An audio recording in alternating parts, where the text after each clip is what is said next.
Don't let the smile of this 13-year-old blonde-haired beauty fool you.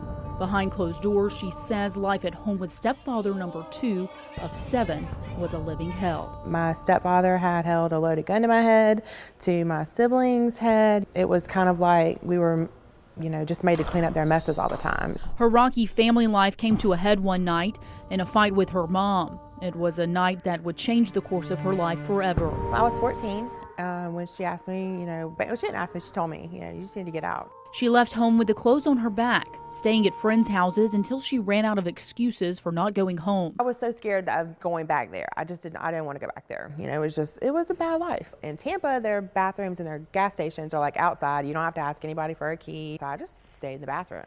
Bathrooms, park benches, the streets.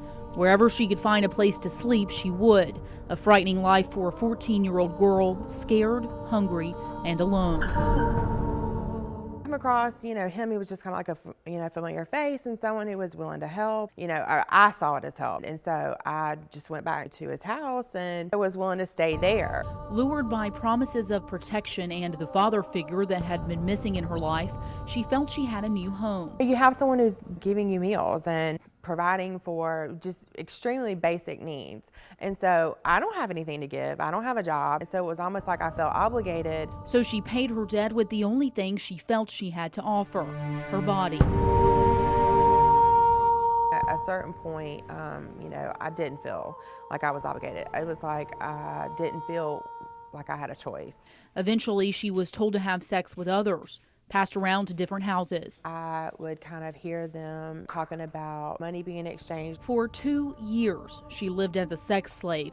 At the age of 14, passed around like an object. Probably about 100 to 130, 40 people. That's like the first time I ever told anybody that. She realized they weren't locking her in their homes for her protection, but to keep her from leaving.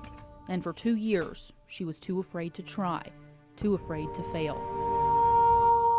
Sometimes the hell you're in is better than the hell you don't know. But she did know the life she was in was no life at all. Some 20 years later, every detail is clear of the day she'd had enough. I had been beaten like really, really bad. And I just remember like sitting on the bathroom floor and, just like, I just cannot believe like how much longer can this go on? Searching and then saving any forgotten pennies she could find on the floor, in a couch. Finally, she had enough to make a phone call to her biological father in Augusta. And I did not tell him what was going on. I think he felt obligated to come and get me because he had not been a part of my life. Till I was like actually in another state with my dad, I was pretty scared. Scared of who would come after her, scared of having to go back home, scared for the unknown. Now she has a family of her own. 2 kids, both too young to hear about their mother's dark past. But one day, she believes she'll tell them. I think of how, the outcome could have been so much worse. She found the strength to speak out, to tell her story for the first time, to let you know this is real and it can happen to the pretty 13-year-old girl down the street. It's not always like in the movies, like what people think. It's not always like there's a pimp, you're standing on the street corner. That's not always what the face of it looks like.